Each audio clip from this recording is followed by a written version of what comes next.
ये चोट है जो सत्संग में आत्मा को जगाती है, ये झटके हैं, ये उठा पटक है जो कपड़े को धोबी धोकर उसका मैल निकालता है। ये परमात्मा की वाणी आत्मा को चोट करती है, इस आत्मा को झंझोड़ कर रख देती है, जो यहाँ ये निश्चिंत होकर बैठ गई है कि ईद तेरा कुछ ना बिगड़े और तुम उसमें मौज करेगी। नहीं, परमात्मा कहते तू जाने मेरी ऐसे निभेगी हरदम लेखा वरना रे। अब हम जवान हैं, आप जवान हैं, तीनों सोच रहे हो मैं जवान ना रहूंगा। नहीं, आप छोटे से बालक भी थे, आप जवान सदा नहीं रहोगे। एक दिन वृद्धावस्था भी आओगी, ये बाल भी दौड़े हो जाएंगे, जाड़ दांत भी नहीं रहेंगी और ये शरीर यूं हल्लेगा है, और फिर बहुत बुरा हाल हो जाएगा। ना जाने कोई बीमारी घर कर जाएगी, ना पता कोई और दुर्घटना घर में घट जाएगी। ये सदा ये चीज नहीं रहेगी तो सोच बैठा है। शरण पड़े को गुरु संभाले जान का बालक बोला रे। कहे कबीर तुम चरण चित रखो जो सोई में डोरा रे। जब आप सत्संग में आ जाते हो, सत्संग में आने के बाद आप नवजात शिशु जैसे होते हो।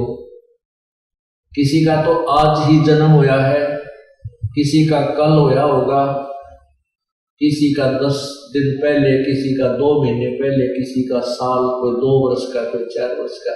अर्थात जिस दिन आपको गुरु जी का उपदेश प्राप्त हो जाता है उस दिन से आपका मानव शरीर प्रारंभ होता है।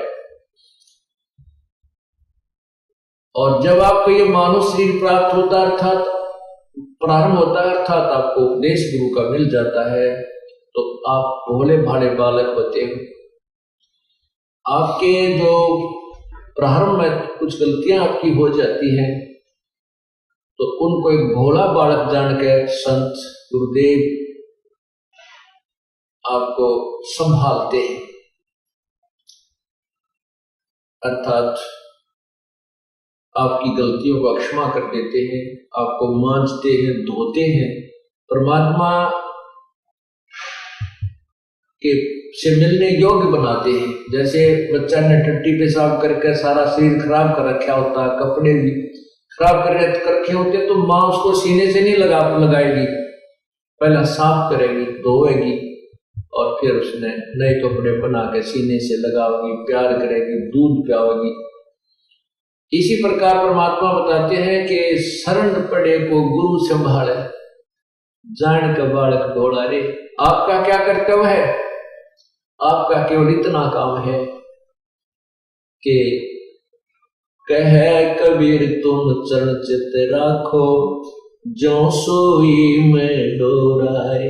आपका इतना लगाव गुरुदेव में होना चाहिए, आपका इतना प्रेम बढ़ जाना चाहिए अपने गुरुदेव में। जैसे सुई के अंदर वो धागा डाल दिया जाता है, उसके लटकता रहता है, इधर जाओ चाहे इधर जाओ, उससे दूर नहीं होता, और वो लटका रहेगा धागा तो वो यूजफुल होगा। तो हमारा आपका इतना ही काम है कि अपने गुरुदेव के अतिरिक्त आपके गुरुदेव अपने गुरुदेव से दूर ना होना। द्वार धनी के पड़ा रहे और धक्के धनी के खावे। कहे कबीर सो काल झक झोल ही भाई द्वार छोड़ ना जावे। द्वार धनी के पड़ा रहे और धक्के धनी के खाव, 100 काल झकझोल ही पर द्वार छोड़ नहीं जाए।